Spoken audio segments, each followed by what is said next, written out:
Hey everyone, I'm Mike from theparkprodigy.com. Are you planning a Disney World trip and trying to figure out if Disney's Wilderness Lodge is worth the premium price tag? Well, I'm here to break down all of the pros and the cons that I think you need to know about. And after staying at Wilderness Lodge multiple times and my last trip being September of 2025, I have a lot to break down of what I think you need to know about, from the amazing theming of the main lobby to having one of the worst cocktails that I've ever had in all of Walt Disney World. I am about to break it all down, and if you stick around, I will even tell you why the popular Storybook dining at Wilderness Lodge, in my opinion, isn't even the best restaurant on property. So, as always, I'm very excited, so let's go get started.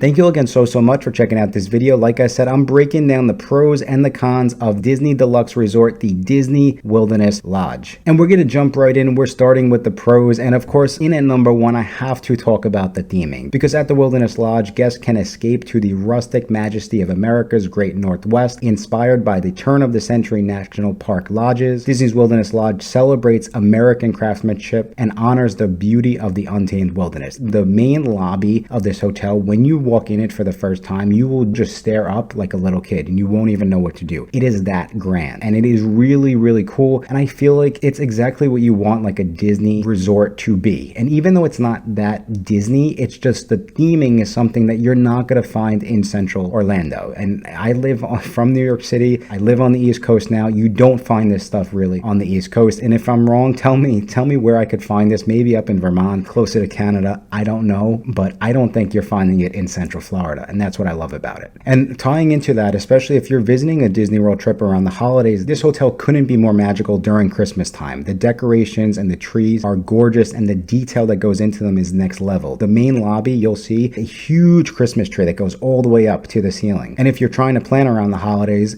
typically we will see all the decorations in the hotels around November 20th. So I know Mickey's Very Merry starts a little bit earlier, typically towards November 7th or 8th, but for the hotels, you do have to wait a little bit, just a little tip and trick inside the video. But over to the next pro, and we have to talk about the location as well, because you're within the Magic Kingdom bubble, right? But you're not paying those monorail prices. So you are really located right next to the Contemporary Resort, and you're really just a short boat ride away over to Magic Kingdom Park, across Seven Seas Lagoon. And so when you start to break down the prices of being that close to Magic Kingdom, let's say compared to the monorail hotels, what I did was I looked at pricing from October 9th to the 11th. And so we had Disney's Grand Floridian Resort at $550 per night. We had the Polynesian Resort at $763 per night. We had the Contemporary at $449 per night. And then Wilderness Lodge came in at $417 per night. So yeah, the delta between Contemporary and the Wilderness Lodge wasn't that wide, but when you start to break down Grand Floridian, we're definitely going up around $150 per night. And then you could see the Polynesian was more than $250 per night. And that could add up very quickly. And so tying into this, right, one of the other things that I love specifically about the Wilderness Lodge is it's part of the Disney Vacation Club. So that means that you have a variety of room options at your disposal. And so they do have a ton of rooms, but some of the most popular ones are going to be the Resort View. You have a Water View. I also saw Water View king beds. And if you've been watching my channel, you know that I find that hotels in Disney World that can guarantee a king bed are a rare commodity. And that is great for, of course, adults visiting Walt Disney World, or even families. And you have the grandparents are coming down, it's a lot more convenient. But also it's important for me to note that we do have firework views, and we also have club level at Wilderness Lodge as well. So the club level, what I did was I compared a regular standard room, and then I went to how much would it be to just go to the cheapest club level room. From standard, we were at $417 per night. Up to club level, it went to $751. And then another really cool room type that I almost never see available are going to be the 2-bedroom cabins. So this is great for families. It includes 2 full bathrooms, a full kitchen, living and dining areas, a washer and dryer because it's part of DVC, and a private porch with a hot tub. Okay, moving over to the next pro, and something that's very dear to my heart, and that is of course going to be dining. So Disney's Wilderness Lodge has a couple different restaurants that are very popular, and so the most popular one I think is going to be Storybook Dining at Artist Point. This is definitely going to be more fine dining, but it does have a character interaction where guests can meet Snow White and a few of the 7 dwarfs. And then so moving over to the next restaurant, another really popular one that a lot of families, it's kind of like their go-to, like they always have to go here for either breakfast or dinner, and that's going to be Whispering Canyon Cafe. So guests can round up the the whole family for hearty Western fare, or you care to enjoy skillets and shenanigans. So this one has the waiters and waitresses are really going to be over the top. It's just really, really fun vibe and theme. The all you can eat they have for breakfast, and then dinner is going to be more of your barbecue type food. And what I think might surprise people is I don't think these two restaurants are the best restaurants at Wilderness Lodge. I actually think the best one is Geyser Point, which is going to be the restaurant outside, sort of near the pools. And so Geyser Point Bar and Grill, guests can stake their claim at a poolside eatery featuring explorer-worthy bites, trails and spirits, and stunning views of Bay Lake. And I think that's one of the things I really enjoy about it, is it does have some really amazing views, but also they have TVs outside. And I know it doesn't sound like you'd want this on your Disney vacation, but like when I go to the parks and when I go to the hotels, you know, if it's Saturday, Sunday, especially it's football season or the NBA games are on, you know, as a guy, I just love watching the games and having the TVs like that, enjoying your meal. You're in Disney World. It really doesn't get any better than that, in my opinion. But I love the menu here. I really do. Me and my wife just went. She had the fried chicken sandwich, which was really, really good. I had a steak salad, which I thought was really, really good. Every time we go here, we really love the food. We usually always get the charcuterie board. This last time we tried the mac and cheese bites. Overall, just really great food, and what I think is the best food in the hotel, in my opinion. But you also have the quick service, which we can't look past, and we have the Roaring Fork, which again, this is another really, really good quick service spot on location. And another thing that I love, and is kind of tying into location, right, being near Magic Kingdom, but also from a dining standpoint, you're close enough to the other monorail hotels that you can easily hop over to those hotels if you want to make dining reservations over there. I would say you do need a car, or you have to be open to taking Uber or Lyft, but you are really close, and I would say you can easily hop over for dinner. And so as you can see, a lot of really great food options, but what else do they have going on at this amazing hotel? So from a recreation standpoint, we have two pools. So we have the Copper Creek Springs pool, and then we also have the Boulder Ridge Cove pool. And then on top of that, Disney also has the Wilderness Lodge campfire activities. They have Movie Under the Stars, but you also have access to fishing, you have jogging trails, you have Button and Bells Arcade. And then another thing that I think some families might look past, but it's kind of just one of those things that you don't really know that you like it or need it till it's just right in front of you and you can hear it, and that is the electrical water pageant. Again, it's just one of those things that it's on the water right over there, and it kind of is just something that will pop up, and it's just corny and like so Disney in the perfect way that it's just something that's not at every other hotel, and something that I think is really unique and I love about this hotel. Okay, but it's not all good. What are some of the cons? So we're going to start first with, well, depending on the time of year that you're visiting, you could see you're close to the starting point of the Contemporary, and you know, if you want the monorail, maybe you're willing to spend a couple extra bucks and get it. Another really kind of edge where I would say I give the Contemporary over any hotel in this area is if you're visiting for, let's say, Mickey's Not So Scary, or for Mickey's Very Merry, or any Disney After Hours event at Magic Kingdom where you're going to be getting out of that park late, you can easily walk back over to the Contemporary. So, you know, if you're willing to spend a couple extra bucks, you can splurge and go for a monorail hotel. Another one of the cons is when you get off of the boats, depending on where you are staying within this hotel, it could be a little bit of a walk back to your hotel room, especially if you're staying near Boulder Ridge. Over to the next one, I haven't spoken about the bar in the lobby here, which is the Territory Lounge, but I will say, as an adult who goes to Disney World often, and I'd say often, I pretty much every weekend at this point in my life because I live in Orlando. When my friends were down here the most recent time, we did go and we had drinks at Territory Lounge before our dinner, and I will say it was by far the worst espresso martini that we've ever had. And I know that it's like, oh, you know, I'm just nitpicking, but the truth is, when you're paying this sort of pricing for cocktails and drinks, you kind of expect a better drink. I'm just being honest. And I grew up in New York City. I'm used to spending a lot of money for a drink. It just kind of is what it is to me, but I also want to be able to at least drink it, and I didn't think the espresso martinis were drinkable.